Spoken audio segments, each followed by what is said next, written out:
Yo, hello everyone. We made a podcast, Black History Month special episode. This is not an official episode number, but this is a special episode, Black History Month 2021. And we got some stuff to talk about today. We certainly do. Caesar, don't try to be all serious and somber, man. This is also a celebration. It's a tough month for me too. If that month was, let me relax. Hey, man. Hey. You trying to bait me. They might use this video. But yeah, we had a lot we wanted to talk about. I don't know if we've ever, we've never really done a Black History Month special episode, but if I'm not mistaken, but we usually end up, I want to say every year since we've been doing 2018, 2019, and 2020, maybe, we did a review of MLS Black History Month Roundtable. If I'm not mistaken, they've done that every year that we've been doing the podcast. I remember one of the first ones we ever talked about, so definitely.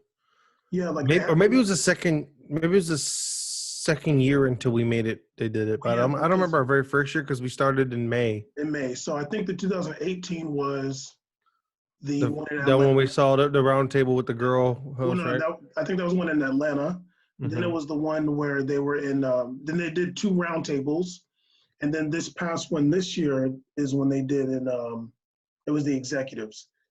But so we've never really done, I don't think we've ever really done like an episode on our own special episode of Black History Month. We usually end up reviewing the Black History Month episode the MLS does. And I mean, somebody might be like, oh, wow, like you just reviewing that? Like literally nobody talks about those when they come out. So somebody else has got to comment on that episode that they do. But that's through MLS, which is obviously they have their own media, but it's not a media organization. And also one of the reasons why we wanted to do a Black History Month episode is because we didn't see anything from BN in regards to Black History Month. Although I think yesterday they did retweet George DiMatteis' Black History Month retweet, where he said that him and Suleiman Florian are the only two Black people on camera in soccer media, maybe in the Americas. I don't know if that's true. I hope not. I didn't see anything from ESPN FC in regards to Black History Month. I don't know if they did something. I didn't see it. We did see hear a Que Golazo episode for Black History Month from CBS, but I thought it was lackluster. It was 20 minutes, and I didn't really feel like, it didn't really it seemed just kind of put together. So, we wanted to come and do our thing. Caesar, I'm going to close this window, so. Okay. I'll start out and you. So anyways, we just, yeah, well, I mean, I don't know if George's tweet is actually legit, because I remember when CBS did their Champions League show, they had Marisa do on there. I don't know if that counts or not, but maybe he meant like a sports syndicate show is the one where they're the only two Black people on. I don't know. To be honest with you, I don't know what that was supposed to mean. But I mean, I'm like, damn, if it's true, you've been there for a long time, dog. But why don't you help put some people on, homie? Why don't you extend the hand out? You feel me? I mean, we didn't get a retweet or a favor on there for our tweet on there. Speaking of Black, I am getting to the point where I do think we're blackballed. I can't get a reply to nobody. What happened, dog? I'm just like, can y'all just block me if I'm blackballed? Maybe you're being muted. Like maybe. But this Black History Month this year is special. They're always special, but it kind of has an extra special flavor to it because we're coming off the heels last year of the worldwide protests, for Black lives and against police brutality in the wake of the killing of George Floyd and Breonna Taylor. It was, it's something that's going to be remembered forever. Like that, like those summer months are etched in history. We saw, man, what's his name? What's the dude? Oh, Sasha Kleshton. We talked about how he was on MLS, one of those MLS shows, and he was talking about how he was at the protest and he started crying doing that show during like when he was talking about it and saying how he was gonna at some point he's gonna have to answer to his children where he was in the summer 2020, and he started crying real tears. This is a time for kind of reflection, but obviously this is a sports show, so we're going to talk about a sports aspect in regards to Black history. We're going to talk about the lack of Black coaches, and I got some things here. And also I want to do a review of the Micah Richards Tackling Racism little show they did recently. I feel like it came out recently. I watched it recently. So, and we got Caesar here, representing Long Beach and Brazil. Which one's blacker? Brazil for sure. But yeah, I don't think we ever should like actually done like specifically a special episode dedicated to Black History Month and celebrating Black History Month within the sport. But I'm glad to do it because since after Black History Month is kind of like when things a lot of really interesting times in our nation happened. There was a lot of racism going on, a lot of stuff, police brutality, a lot of stuff going on that was, of course, happening the whole time, but it reached a limit in this country, and people wanted to vocalize that and say they had enough. And we on this show, if anybody's ever listened, or I guess maybe you probably stopped listening, but we've never been one to shy away from a topic, and people may consider this controversial, whatever, and it's not. It's just discussions that are happening in everyday lives right now. That's not considered controversial in my book. This is affecting my life every day, your life every day, and everybody else in America. So it's not controversial. We're just talking about what's going on in life. Yeah, not controversial at all. I mean, it's a scandal what we're about to get into. But anyway, let's go ahead and get into it. So I was like, once again, I wasn't even like thinking about doing a Black History Month episode, but then after I heard the CBS one, I was kind of like, damn, dog, like, somebody got to do something. And really, we're the podcast, like, we're the soccer outlet where it's like somebody's got to say something, but like, is anybody hearing it? But regardless, like, we're saying it. Like we're not gonna stay quiet because no one's listening. Yeah, exactly. Maybe that means we can get crazier now because no one's listening to us. You never. It's not like we don't have nobody listening. I know. I'm just kidding. But anyway, so you drop a stat in a minute though, but all good. I mean, I look at them. I wanted to talk about coaching. I went and did some research to see how many Black coaches that we have in the top 5 leagues. Let's just start where we have one. We got one in Liga, Antoine Comboire. He's only been there for like 2 weeks, and he's been a coach. Like he gets coaching gigs like every once in a while in Liga. He coached PSG for a little bit. He's coached like here and there, like different times, and they just hired him at Nantes not too long ago, a few weeks ago. So there's one there. In EPL, we have one. You know who he is? Yeah, as the coach for the Wolves. Yes, Nuno Espirito Santo. Espirito Santo? Although that's a dope ass name, dude. Although I don't even know if people, I don't know if people necessarily even know that he is Black. He has called himself mixed race, personally. Hey, I got you, Nuno. I got you, dog. I got you, homie. Technically, he was born in Africa, but technically, like at the time it'd be like saying Ronaldo was born in Africa because he was born on the island that's now known as Sao Tome and Principe, but back then it was still a Portuguese colony. It's still he exactly.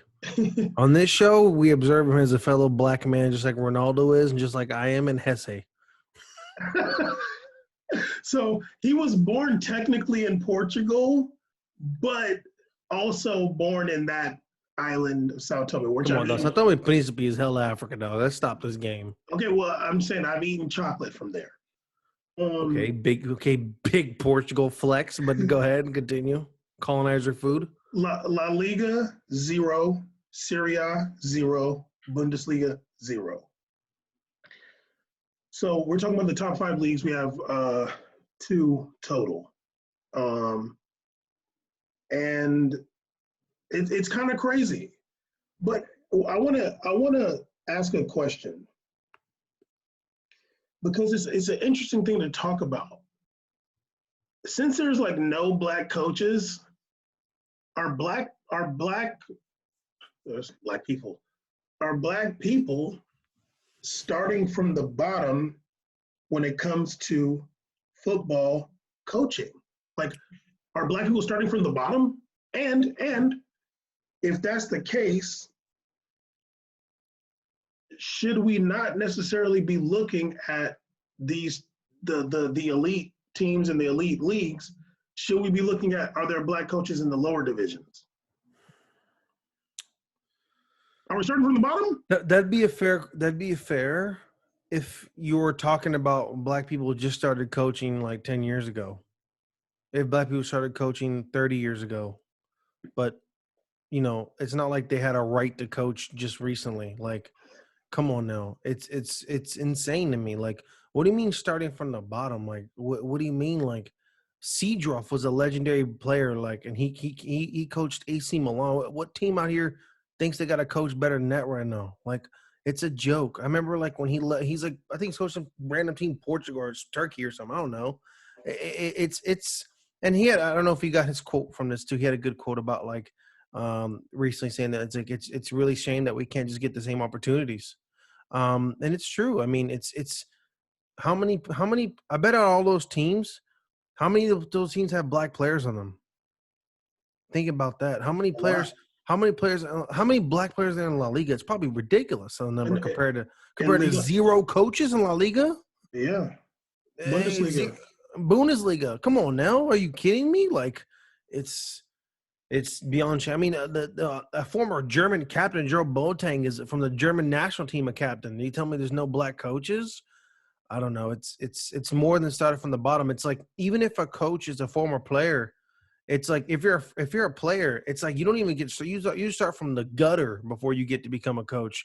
If that, and I'm sure a player might look at the opportunities he gets and sees their garbage and goes, you know what, nah, dude, I don't want to do this. Like, I don't want to go down there and start working from Division 4. I don't know, Norway. I don't know where they're trying to send me. I'm not doing this, man. No, so some other player, Pirlo, get out. He could immediately get jumped to the Juventus, dude. Come on now.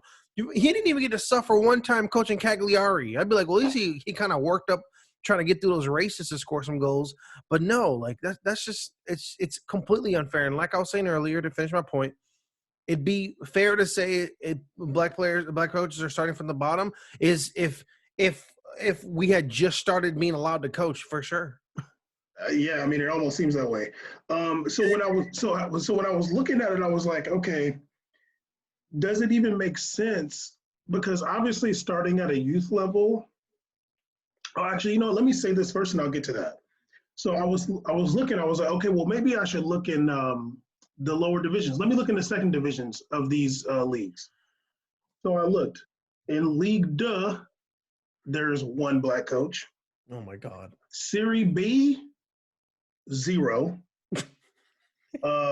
In the what if you said Serie B like 12? I'm like, what? Is he in the Segunda in Spain? 0. Bundesliga 2, 1. What? 2-1? Bundesliga 2, the second division of Bundesliga. Oh, and in Bundesliga 2, there's 2. Yeah, there's 1. There's 1. Yes. In championship? In the championship, there's 2. So in Bundesliga 2, there's a guy named Daniel Thune. He's been at Hamburg for 7 months. In the championship, there's Valerian Ismail. He's French. He's been at Barnsley for 4 months. And there's Chris Houghton. He's been at Nottingham Forest for 4 months. In League Deux, there's a guy, Omar So there's Daf. 3 in championship. No, there's 2. The other You guy was think from the other guy's from Bundesliga 2. Sorry. And then this guy in League Deux is Omar Daf. He's been at Sochaux for 2 years and 3 months. Okay, big dog with that for who? Sochaux. Cool, man.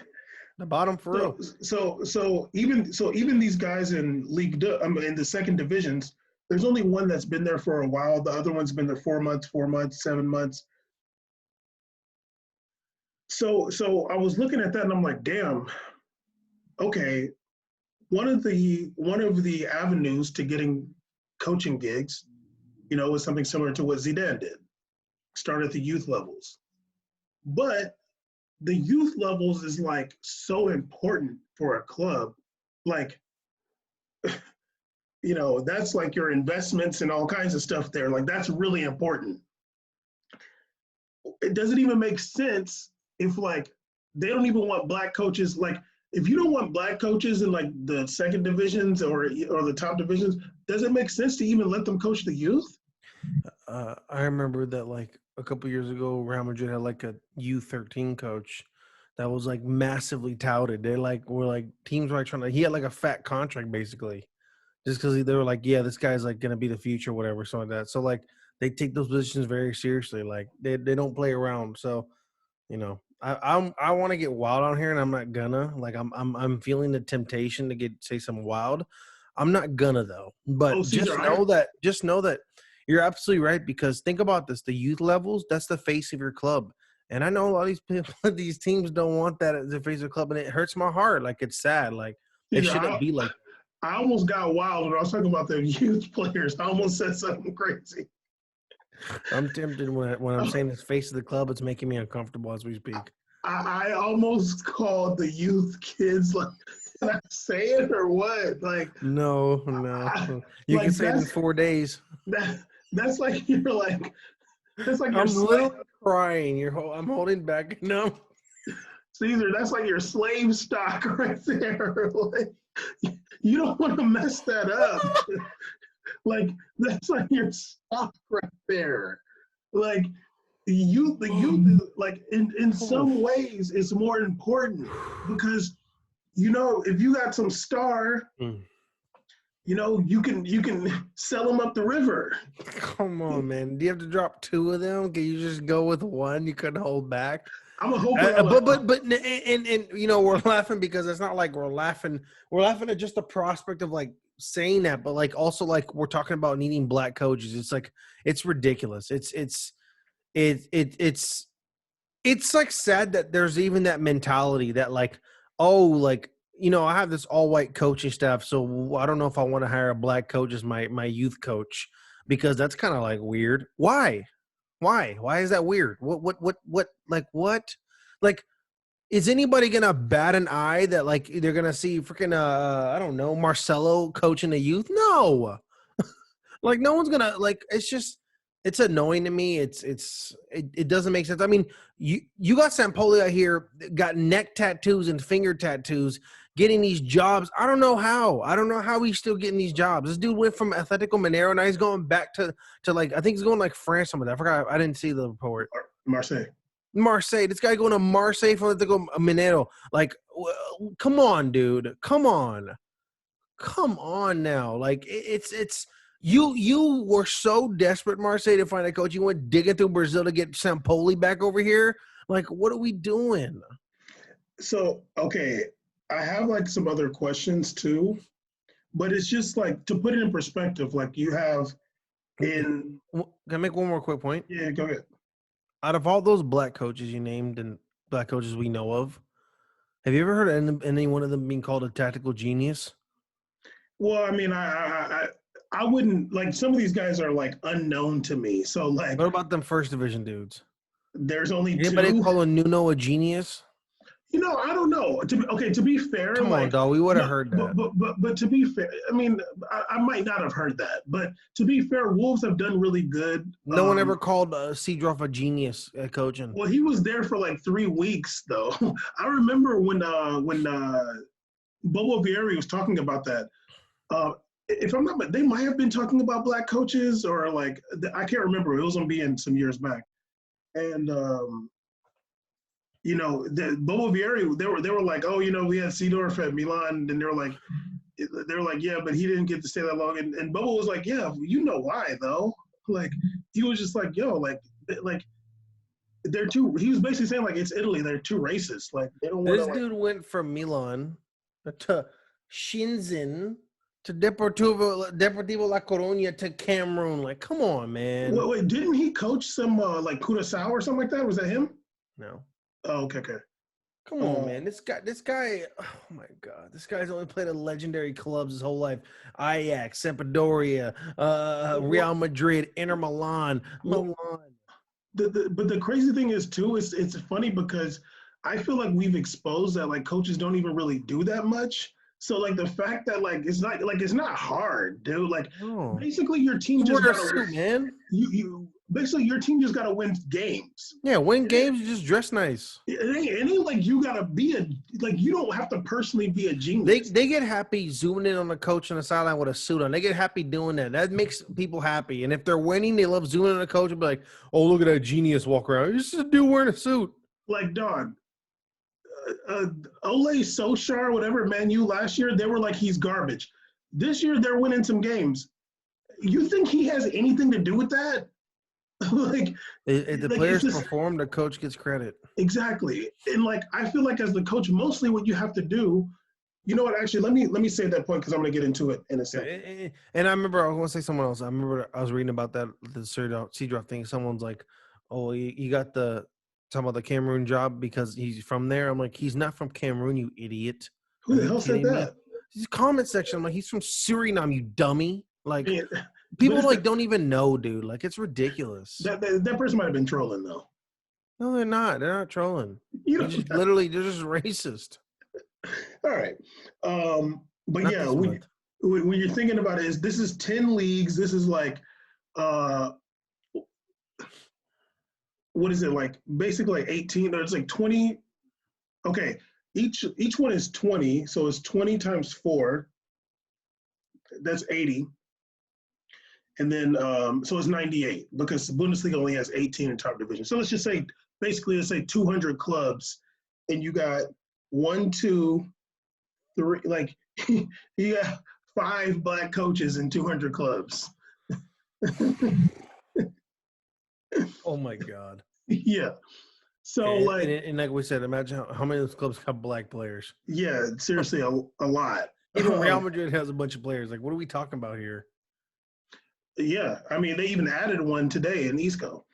So obviously, so there's something going on. Let me just say that there's something going on. I'm not saying what exactly it is, but there's something. But here's my question and an observation. Obviously, here in America, black people were shut out from baseball. They were shut out from NBA basketball. They were shut out from the NFL for a long time. Then at some point, those leagues were integrated. For sure, the integration of the coaching staffs took a lot longer than that. But you see in all of those leagues, well, I don't say baseball, I don't know anything about baseball, but at least basketball and NFL, NBA, NFL, NBA is kind of lacking when it comes to black coaches for sure. It's kind of weird. And they be talking all that mess too.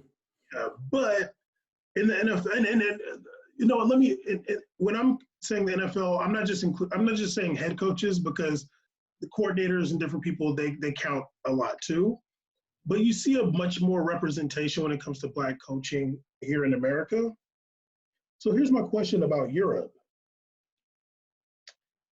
Do the black people in Europe, you feel like, get more or less respect when it comes to the sport? Do they get more or less respect? Like do they respect the player really to be able to be like, you are respectable enough for us to make you a coach? In what sense you mean that? Like, Well, you were texting, but like I mean, do the black people in Europe get the same type of respect that the black people in America get? I don't know. I mean, maybe you don't know the answer, I but what does mean, it seem like? are you talking about respect in terms of like positions of like management and like overseeing player management, all that stuff? Like when you talked about them having executives and stuff like that? All Or of you, it. I mean, just saying, like, do they like because and I have another point. Like, without respect in society, you're not going to get respected in figures of in positions of authority. I, So, like, if I I almost feel like it can be even less over there, just because I think like in terms of like black people in Europe and like that kind of immigration was a lot more different than kind of what happened here in the United States.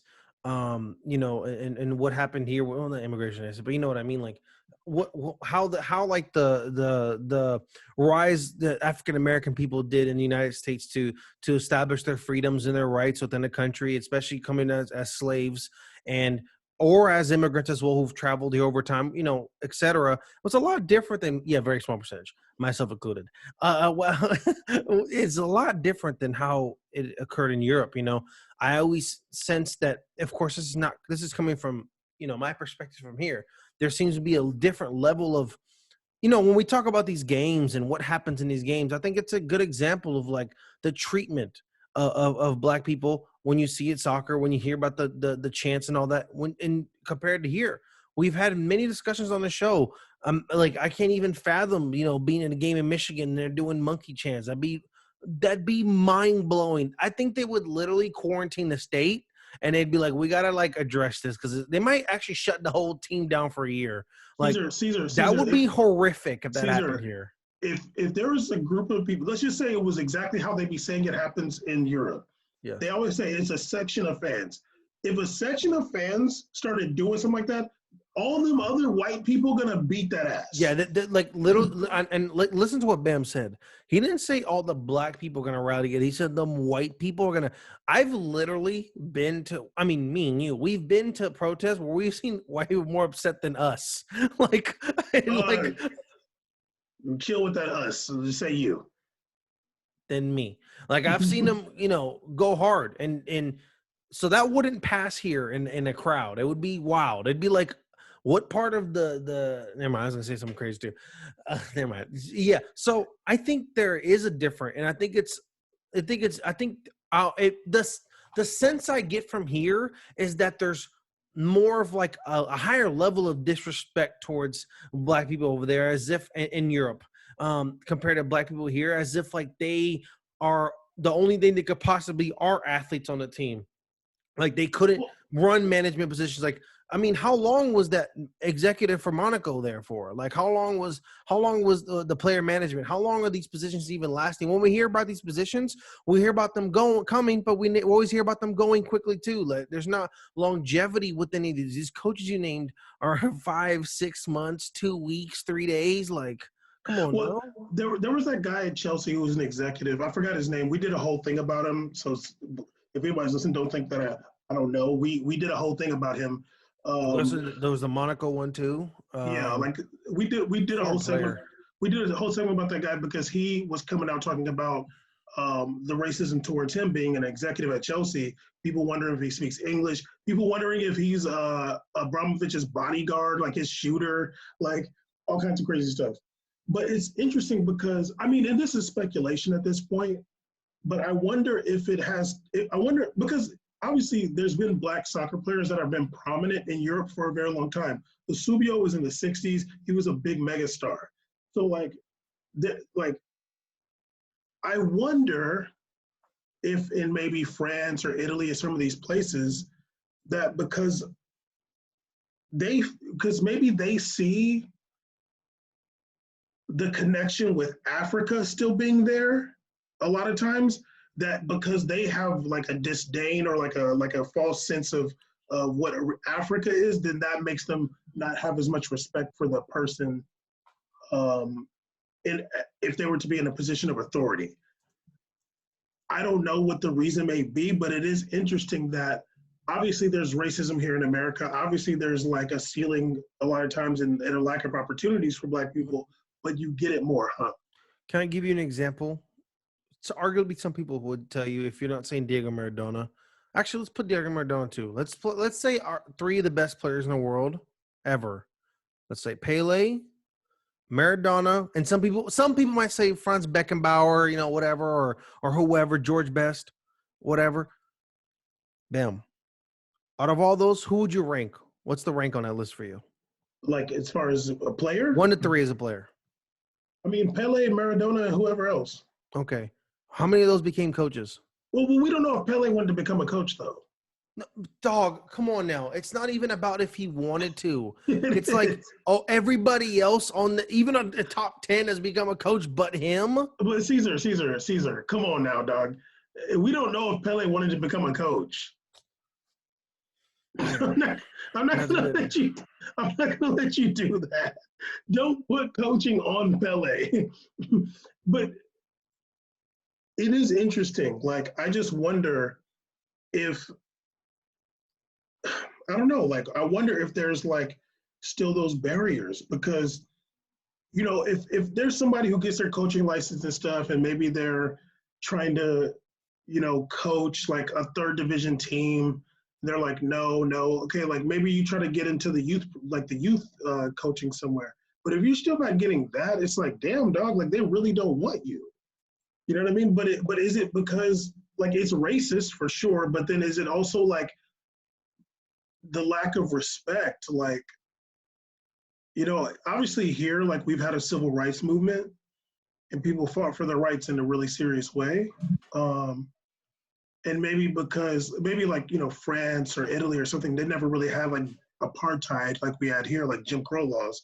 They didn't have, like, there wasn't really like, and obviously there's not that many Black people in Italy, but like, let's say France, maybe because they didn't have the same movements as us. I don't know, but it doesn't make sense to me that there's been decades of Black soccer players and there hasn't been like at least a few decades of like having at least like 7 Black coaches in the league. Yeah, it only makes, the only sense it makes is that it's just not right. It's not fair. And that's a shame. That it's or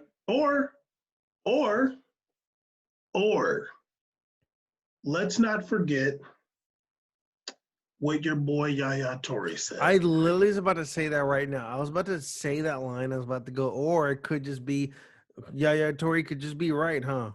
Yaya Toure believes he's right, and that they're lazy and stuff like that. They don't want to do this. They don't want to pursue education. That's what he thinks. Maybe that mindset is engraved in them. Maybe that's what Yaya Toure thinks, and that's the truth. But it's not. Caesar, hold on. You know what? No. Caesar. Let's give Yaya Toure some credit. No. One, Yaya Toure said no. When he was speaking of African players, he was saying that they get content with the money and the girls and the lifestyle, and they don't push themselves to be number one. They don't push themselves to be like the top of the top. He was saying this in 2015, and he said that because of players like himself and Drogba and Eto'o, like set such a high standard, like the players are kind of just like a lot of the African players, just like like I'm What's not standard? Huh? What standard? Like what high standard they set? They were elite players. Yeah, well, none of them were top 3 in the world ever. So I don't know what the high standard. Okay, Caesar, we're talking about elite players, right? No, man, it's not the same because Caesar, hold on. Caesar, hold on. Is Drogba elite? Yes, he's an elite player. Is Eto'o elite? Yes. Yeah, of course. And Yaya Toure, right? He's pretty good. Caesar, what he's saying is factual, that they were top players. Yeah. But now that's the truth. But what he's also saying, which I don't know if it's true or not, is that like other African players are not really trying to like fight to be on that level. I just don't believe that, like, that's no. I would rather believe This dude, I'm about to say something. This Wikipedia wild over here. Franz Beckenbauer's Wikipedia is wild. So anyways, it's I don't believe that because it's like I think as like it's like kind of easy cop out to me to make that kind of statement like, oh, maybe we just set the bar, really high to be elite players. That's just what I'm like. But Just that's listen to me real. Just but Caesar, stop. I did no. already. Okay, but that's just one aspect of what he's saying. He's also saying that they get enamored with the lifestyle and the Yeah, and he girls. also said they're lazy. There's a lot of cute little aspects this man has. He I didn't don't say care anymore. I don't care. I don't Caesar. care. Caesar, can I be factual? Can we be Oh factual? my god. Caesar, if I let you just run off at the mouth, you're going to say something that's not real. He never said lazy. Okay, I'm not going to let you put that on him this month. Then what did he say? He said they like the girls and the money and the lifestyle, and he said that they don't try to push to be at the top. Oh, he just didn't say the word lazy. He did Sick. not say the word lazy. Love it. Okay, even better. Thanks for beating her on the bush, yeah. No, it's just like I think that like it's not fair to say stuff like that because all these players have had a different journey. Like they've all had a different journey. Like, are you like? I think it'd be better to spend time commending someone like Sadio Mane for like being a top player of Liverpool than to like spend time trying to ridicule saying that maybe he's not pushing himself hard enough to be elite player. What, dude? What do you want? What do you want? Sadio Mane was still at Southampton at the time when Yaya Toure said that. Yeah, look where he is now. So he's coming up. So like this guy, comes from Senegal. Like, it's just, I mean, Ghana, right? Ghana, sorry. Who? No, Senegal, sorry. Yeah. Sadio Mane from Senegal, sorry. Like none of these other players on the team, like even someone like Mo Salah, like these guys have a whole entire different journey to get to just to play at top flight teams in Europe. They don't have the same privilege. Like a lot of them don't have the same luxuries that come up from the academy system at 7 years old, Real Madrid and stuff like that. Like they've had a difficult, long, enduring battle to get to where they are, and they're on top. To like say that there's people not pushing themselves. I don't know what's happened in Isaac Success's life. I don't know what he's been through. I don't know what it took to get there. Maybe instead of ridiculing people being content to where they're at, maybe you should think that they had a much harder road than some other people did. So maybe this is like incredible for them. And it is what it is. And maybe we need to work towards building the culture to like, if you already have a culture where there's no coaches, there's no nothing after this. Like there's no coaches around. They don't get coached by the people of their own race. There's no managers. What do you expect the ceiling to be? What do you expect? You expect every single person born in this country to think they got to break a barrier? No, dude, that's not how it goes. And if you're already a minority number on a player, that's less people that have that mindset going in. Of course, the other side of it is going to have more people with higher chances because that's just how numbers work. When there's more, the more have the opportunity to do it, more can think of the ideas, more can get there. But when you have already a strained number of people playing this sport and then a strained number per team, what are you expecting? There's only so much humanity can do if we're constantly limiting them. So I think it's more about not about like, they think about the girls and the money and stuff like that. Well, though, can you imagine if you come from these places? I'm sure Yaya knows all about it. Maybe it's been a while, but I'm sure he knows all about it. Coming from these places where people are from, to receive even an inch of that is miraculous. And maybe the future it'll change. Maybe the kids of these players, things will work out better. But it's different. Caesar, are you assuming because they're from Africa that they're poor? No, I'm not assuming that they're poor. I'm just saying that like a lot of these players definitely weren't offered the same amount of resources as these players are coming from these academies, Caesar, from these countries. You just said Yaya knows. You don't know what his life was like in Ivory Coast. Well, he talking like he knows what everybody's life is like too. But this is true. I mean, I see what you're saying. I'm only talking to Yaya because he's talking. Okay, but he's also assuming that all these players are into girls' money and lifestyles too. So if the assumption's gonna go one way, it's got to go back towards you too. No, I feel you, and like on some level, it's like you have to think about it. Okay, like maybe he knows better than me, but it's also like you're being Come on. hard on these guys, and it's not really fair. But what? But I'm gonna give a real quick. Some people don't know because in the countertempo, like some people don't know about like what kind of facilities are around the world, right? Like people don't know if you were to ask right now, like for example, Brazil, like what's the best soccer facility in Brazil? He might say Flamengo or Santos, and it's not. It's Mineiro. Atletico Mineiro has the most money. They have the best facilities in Brazil. People don't know this kind of stuff. So players there have different access points. People don't know about what some of these clubs are doing in Nigeria and in South Africa. We don't know what they got going on. So, yes, I could be wrong as well, too, but I was only coming at Yaya Toure based on how he was going at the people. That's it. I mean, yeah, but I you're was just just shooting back. I wasn't like shooting everybody. yeah, You know, yeah. like You were just he shooting was back. spraying and praying. I was just shooting back. You know, I was sniping. That's all I was doing. I mean, so I mean, but going back to what Yaya Torre said, like, I wonder if he would. I wonder if somebody asked him about that, and then in regards to coaching, because I don't know if he still stands on this, what he said, 6 years ago, but if that's how you feel, then that would make sense as to why there's not very many black coaches in soccer in Europe. But he also just got hired as an assistant coach at a club in Ukraine, and Yes. I wonder if like he might be kind of like trying to be like, hey, this might be the path. Go to like a smaller league and try to thug it out there and then try to work your way up. I don't know. I do wish him success, but I did not like when he said that about black players. Well, you know what? I'm gonna keep it a stack. I didn't really care about him saying that about black players or We African players. know. No, that's how you feel.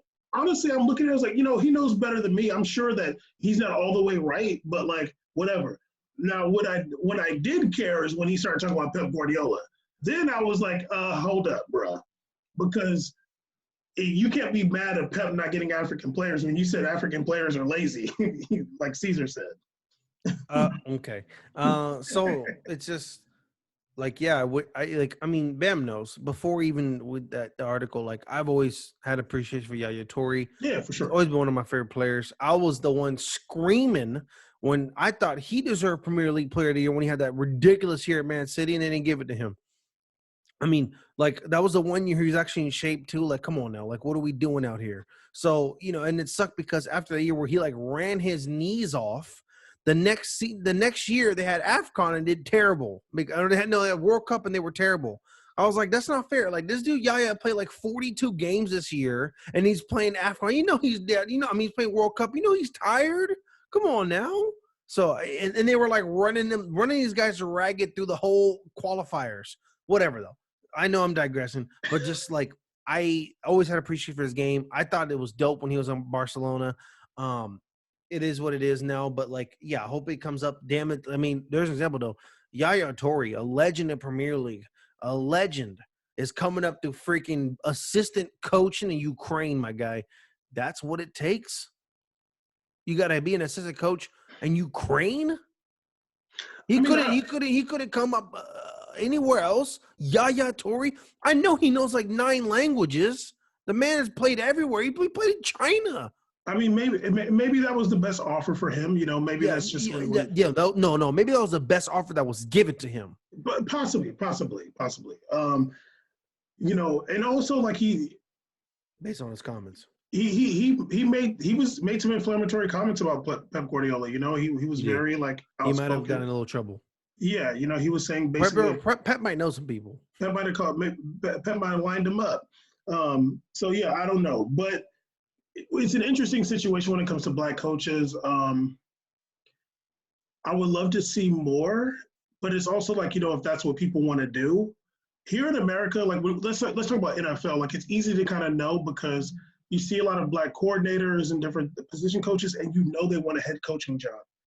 In soccer, we don't necessarily know who's there, like as far as like all the coaches in these teams, but you would imagine that there's got to be some people that's like trying to come up and maybe they're not getting chances, and maybe and also I don't know about the society. Maybe the society is a way that like you know if you put a black coach in front of these players, maybe they won't necessarily respect him.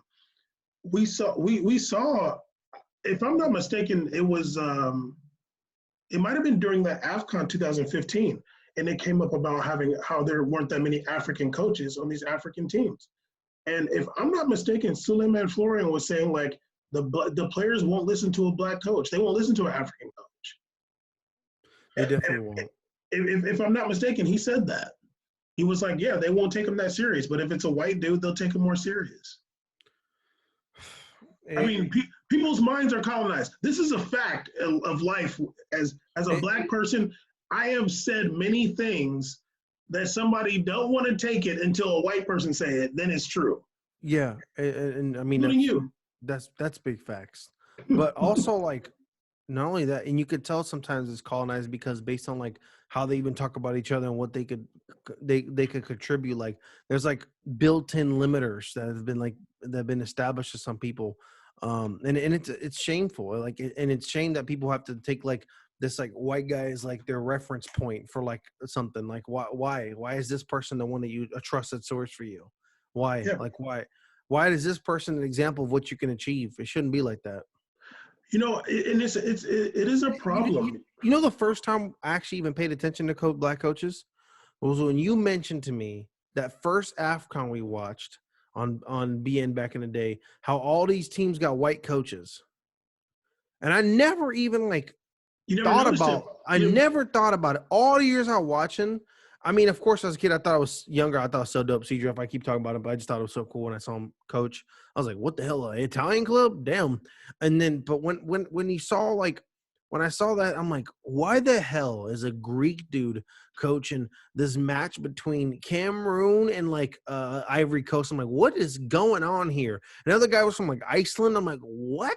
Who are these people, man?" Caesar, the dude Avram Grant is literally Israeli, and they were saying he was coaching Ghana, and they were like, "Yeah, it might be an issue with them trying to go to like the North African countries." I'm like, I "Yo, remember that. Yeah. I'm like, they're taking that risk. Just get They're the dude. willing to. Just get the dude who won the Ghana Premier League and let him be the coach." I want to see how many black coaches are right now in the AFCON Champions League. That'd be cool to find out. To be honest with you, I was trying to look up. I was gonna do it and like look up all the coaches in like the whole African Federation. The Champions League? In the Champions League? Maybe I'll do, no, like the African Federation. Like okay, Jesus Christ, man, it's like 4 million teams. No, it's only like 50 something. I might do that as a little project to see, but like I'm sure a lot of them do have black coaches, but then like maybe like the better teams, some of them don't. But yeah, going back, like I would love to see more black coaches if that's what they want to do. I would love those opportunities to get meted out. And like honest, I mean, and we talked about this a few weeks ago. Like we got to be honest about what coaches actually do. Like we have to be honest. Literally, it's on the players. If the players win games, then the coach is good, so to speak. Like you're not gonna tell me that like these guys got all these different tactics. They're like sending them home with playbook. This isn't American football, dude. Like it's not, like you're literally there to man manage, sub people in and out, and like, tell them to press sometimes. tell somebody to go on the other side. Like, oh no, since you'll play on this side now. Oh wow, look how he told him to switch sides. Oh my God, he's amazing. Like, or if you sub somebody in and they score, you're amazing. And if you sub somebody in and they don't score, like, okay, whatever, like it's not really some big complicated nuclear science what they're doing. Enough for there to be like no black coaches. And before we get into Micah Richards, like we're not talking about black coaches skipping the line. Not like Gareth Southgate, who admitted when at Middlesbrough he was not ready. He was given a chance. He was not ready, and he did not deserve it. He admitted that. When they were talking about like racism and stuff in coaching, he said, "I was given a chance. I did not deserve it, and I was not ready." Damn. Straight up. I'm not asking for that for black coaches. I'm saying like give them a shot when they go when they do the thing, give them a chance. Yeah, I agree. To me, it's like I don't. It's like when we kind of talked about like how to racism in football before.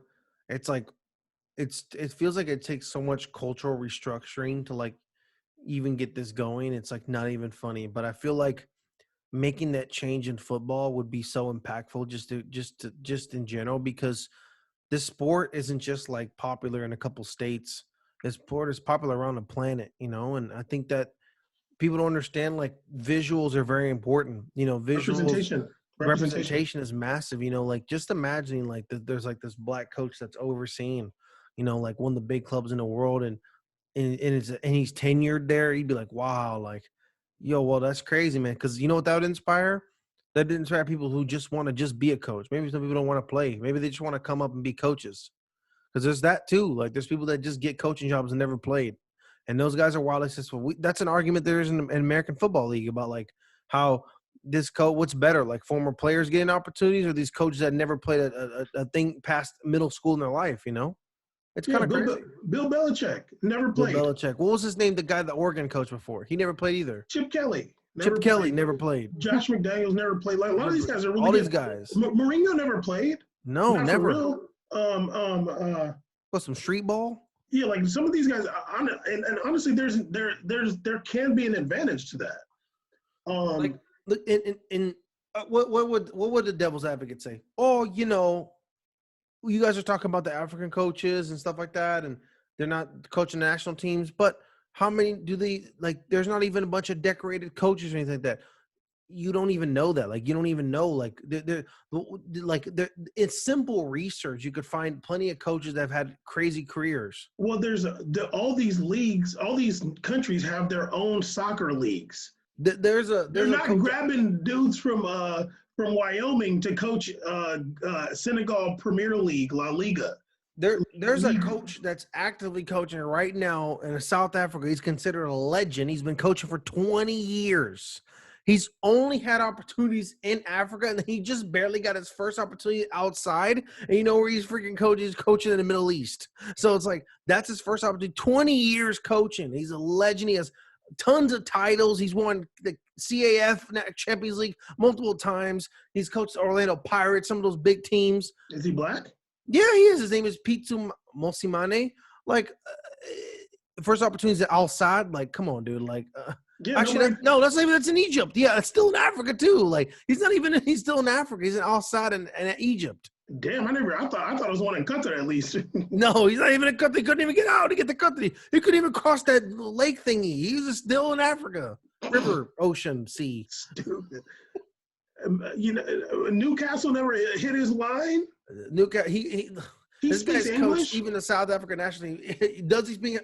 Dude, like, come on now. You know damn well he coached in South Africa. He knows he speaks English. Yeah, of course. And he's South African too. I mean, his nickname is kind of cool. His name is Jingles. It's just kind of cool. Oh no.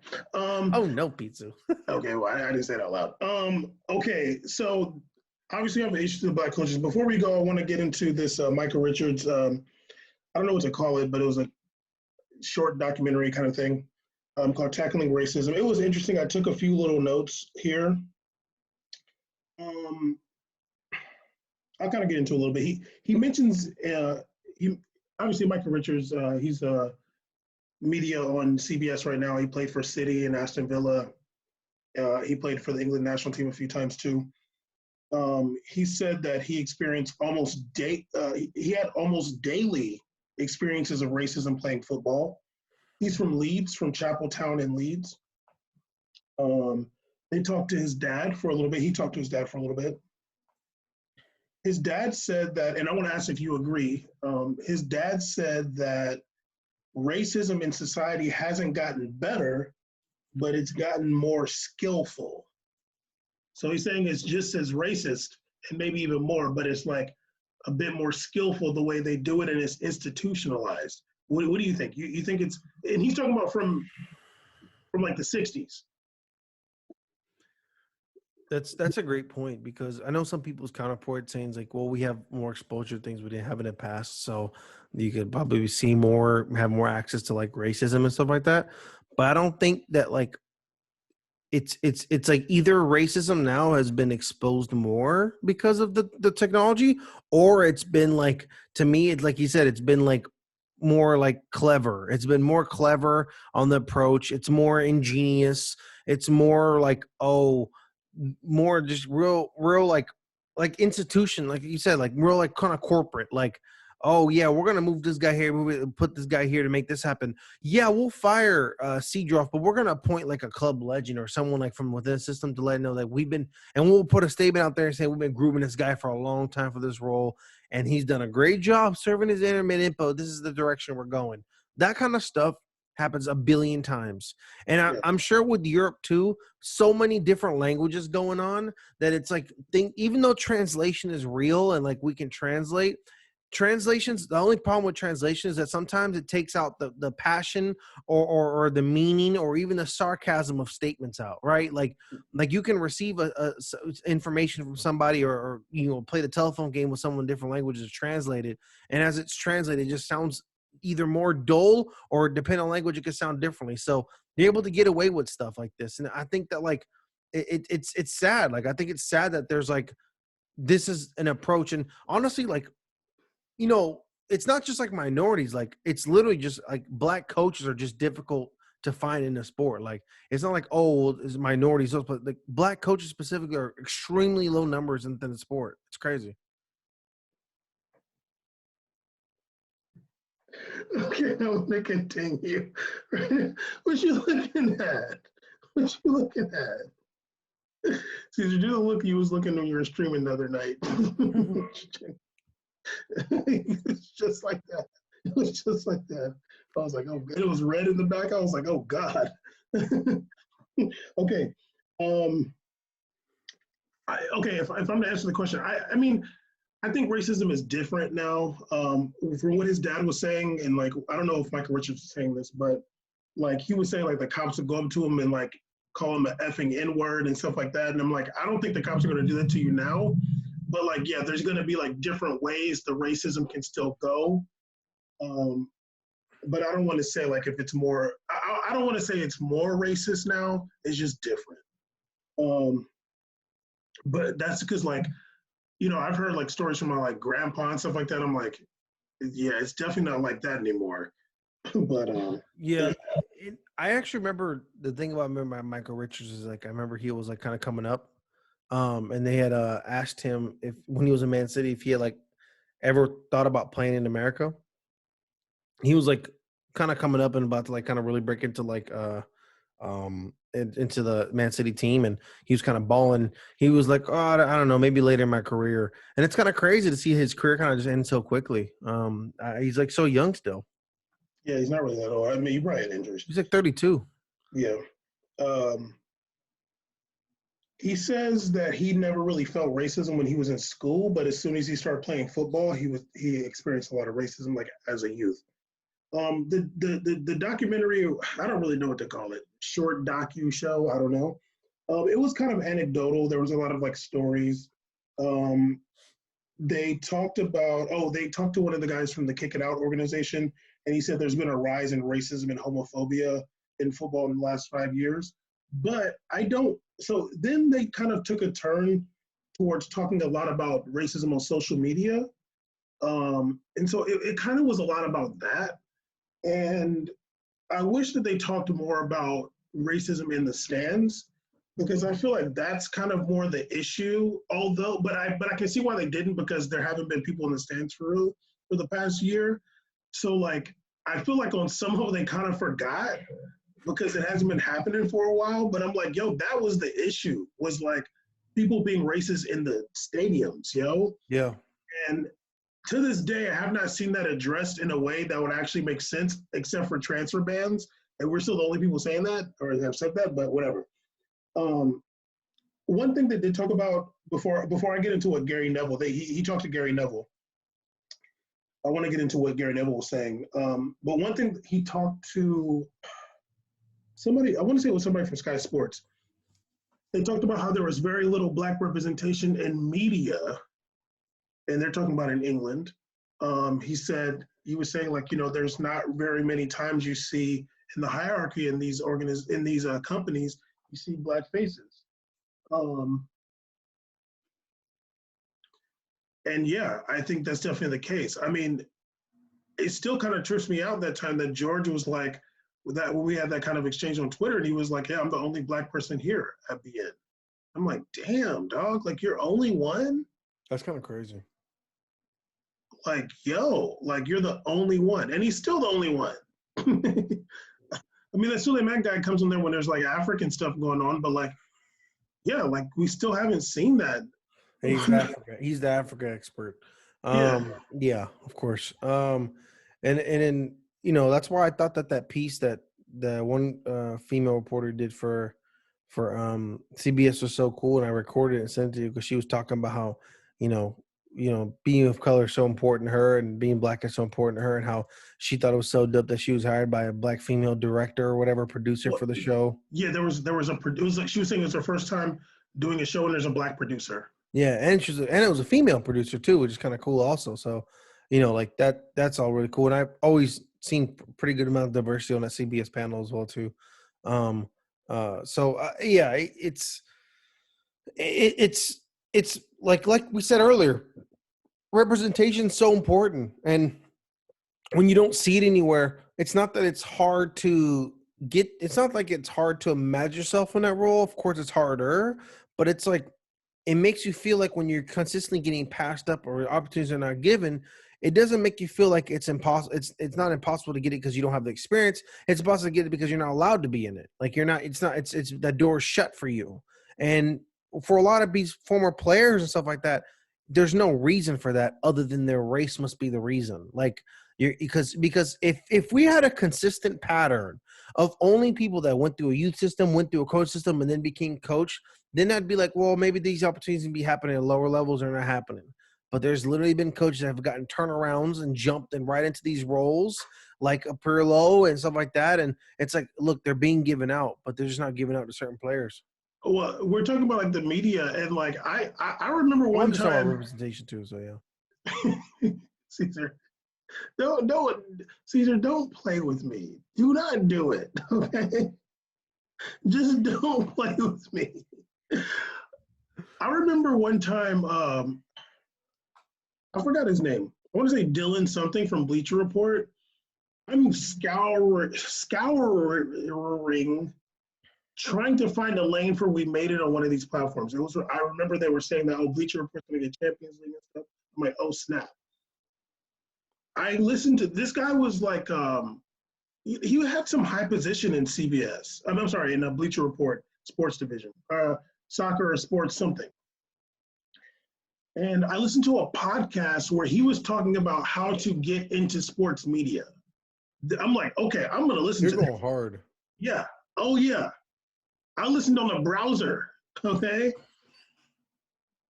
I'm listening to him, and one of the things he was saying is like, you should have your own, like if you're coming from like an independent, you're trying to get on the sports media platform. He's like, you should be a writer. You should be writing your own articles already, or like have your own show, podcast, and do that. And then so when you're like going for these things, like you have something to present. Oh snap! We've been doing this for like 2+ years already. At that point, maybe even 3. I found his email. No, maybe I messaged him on Instagram. Messaged him, said the whole thing. He was like, "Oh, email this person," and I'm like, "All right." And because in the thing, I'm like, "Yo, I listened to your thing. Like we do this, and that." And then I emailed that person, and that person was just like, "Oh, like we already have a soccer show, but like what we do, we're looking for another one, blah blah blah." Okay. Like, and that was it. And I emailed her again, and then no response. Like whatever. If there's any duo or anybody who could consider that maybe the race has something to do with it, it's us. I don't know if it's the case, but if there was some, and maybe it's not the case, but at the very least, the black people that have gotten into position, maybe the reason that they don't reach back is because they feel like, oh, I can't be bringing more black people. It looks, But I don't really want to.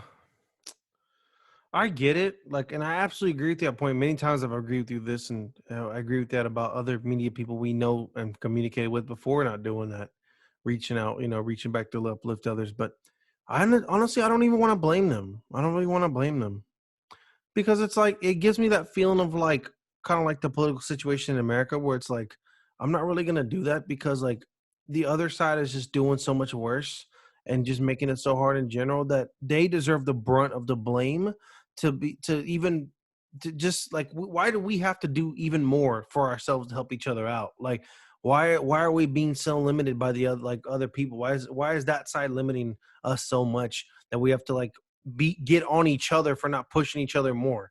That's not fair. That's not equality. That's not what it's about. You can do these tributes every year. You know, they can talk about the sport growing. We've been doing this damn podcast now almost 4 years, man. Like almost 4 years. And it's I have seen no growth in what the show in terms of like the in certain areas and this and like well it's not real.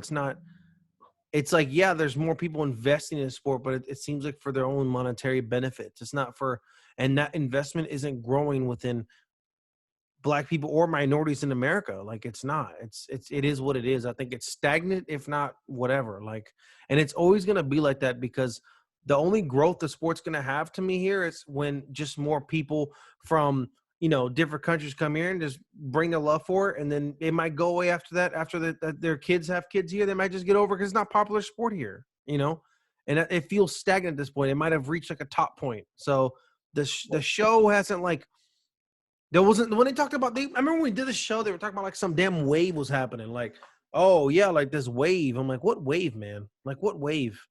What wave? See, and the thing is, I feel like you can tell a sport is growing, something's growing when the media grows in a way that's significant. ESPN FC had the same people for forever. BN's had the same people for forever. Like, I mean, they've hired some new people, and the credit to them, they've been hiring women. They got Hope Solo and Karen Kyle. But like, it doesn't really feel like it's really growing for real. Like, it doesn't really feel like that. And like the networks change all the time. Like it's kind of crazy. I don't know, but like this is what I do know. This is what I know for sure. If any of them platforms took the chance and put us on there, then it's gonna crack. Then it's gonna grow. You can have all your Twitter comedian stuff like that's cool, but when you have real real something people can watch that they can engage in, and it's not just like some old dude, it's not just a former player, like you have real intelligent analysis of the sport and also willing to talk about all the other things that encompass the sport and don't have no allegiances over here and gotta like no, then you can have something real. You don't have some giggly dude. Yeah, I'm just, you just want to go meet the players. There's a lane for that, but there's also a lane for what we do, and I don't think anybody else is doing it. There's people that enjoy watching fanboys. There's people that enjoy watching these insiders that go and hang out with the players and I was about to say something crazy, and then go to their houses and stuff and have a good time and no, show me your cars or whatever. And then there's people like watching players that have open criticism. That there's people that they like watching people that have an open criticism of their players, open criticism of teams that they even support, call each other out when other people being biased, engage in stuff, and if the network allows, push the limit a little bit on what they could talk about. And it is what it is. I think that if I'm looking, because I like to, like for example, we made it. I do the streaming. I like to always sit in the position of not only just like an audience member, but also of like someone who's scouting, right?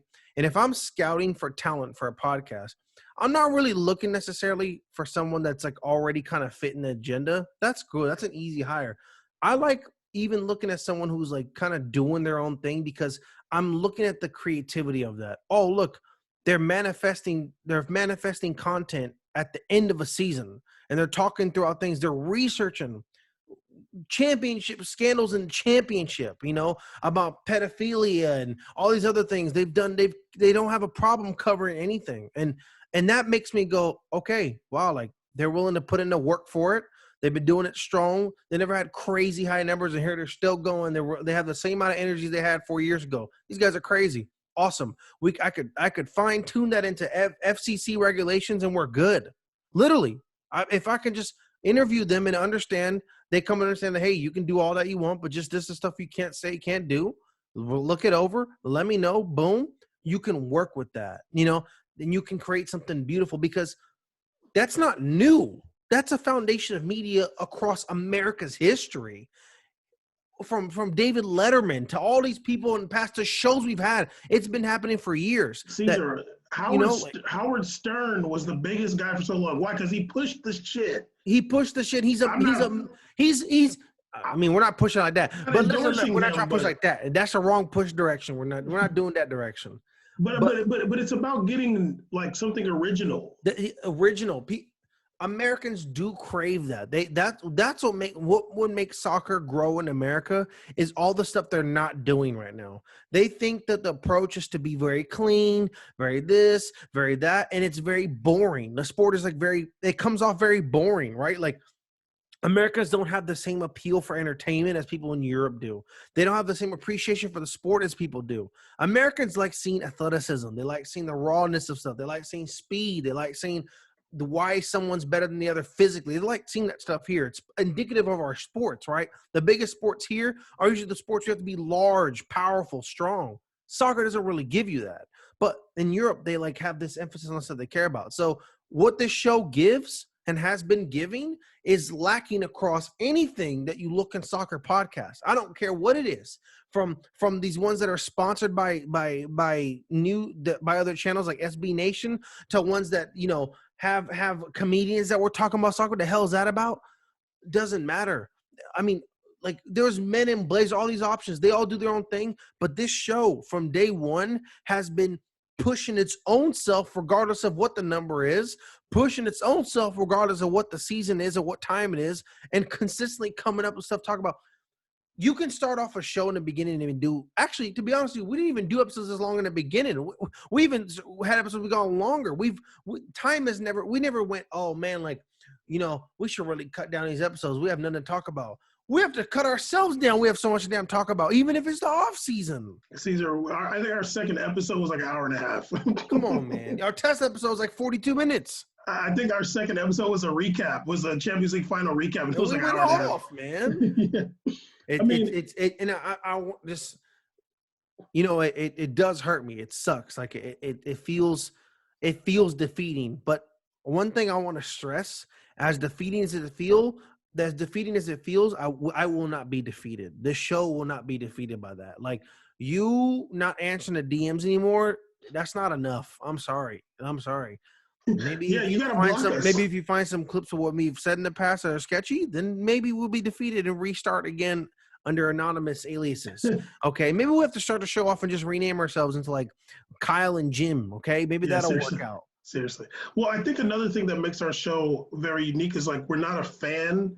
We're not like a team. We're not focused on a team, which is real. And I feel like that's easy. If you're the Liverpool podcast or the Barcelona podcast or show, that's easy. Or we're not just focused on one league. That's also easy. We cover a wide range of topics. And honestly, really, I listen back to some of our stuff. Sometimes I'm just literally there's nobody else doing anything like this. And I wish they were, so we wouldn't have to do it because I'll just listen to them, But anyway, I want to go and wrap it up. I was going to talk about Gary Neville, but screw it. Black History Month, we made a podcast. Obviously, we're Black. Caesar's some variant. But me, Nuno. If Nuno's Black, I'm Black. I was actually going to get into that more, but whatever.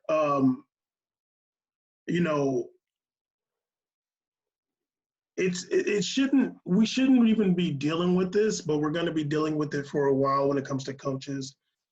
I just really hope that when it comes to coaching, Black coaches are getting the same opportunities as white coaches. Yep. And also we start to realize that this coaching thing ain't really necessarily what it seems. So there ain't no reason why you can't put a Black person there. Honestly, Caesar, I'm gonna keep it so real with you right now.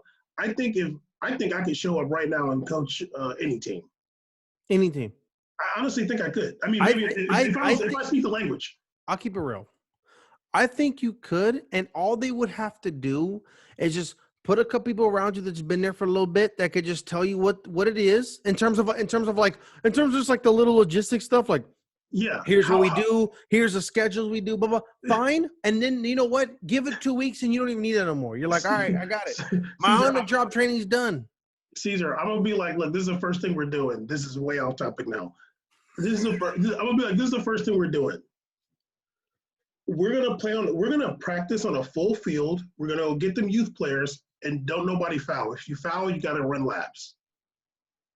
And then I'm gonna show y'all how to play right now. We're gonna practice on a full field. Then what? Yeah, y'all are used to just kicking the ball around on a damn 20-yard field. No, we're not doing that.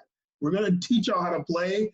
And if you're left-footed, you're off the team, of course. Bama's gonna have you can't have a whole team for the righties. That's weird. Okay.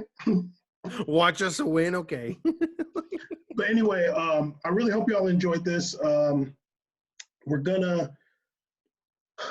I don't know when this is gonna be released, but whatever, it doesn't matter. It'll be February. And yeah, we're going to have much more coming. And we're not going to stop talking about stuff just because it's not Black History Month anymore. You can go back and listen to, what is it called? I forgot, the Black Lives Matter episode that I released before. Although that one I did kind of go crazy on BN. Well, we never had a shot there anyway. So I mean, Bam probably did. George probably not allowed to respond after that. Probably not. Bam was like, I was like, damn, we're going X Games mode on BN. I'm down. I'm sorry, dude. I was you were disappointed. Mad. I know. I mean, you even went to like the seminars and stuff. You went hard. I wanted to give them. I was giving them days to do it, man. Look, you had some days, dog. And then when they didn't fulfill, they get ethered by you. You can't have the whole world saying Black Lives Matter and you don't say nothing. Yeah. Sorry. Anyway, we made a podcast, Black History Month 2021 special episode. Holler. Wait, did you have something to say? No. Good.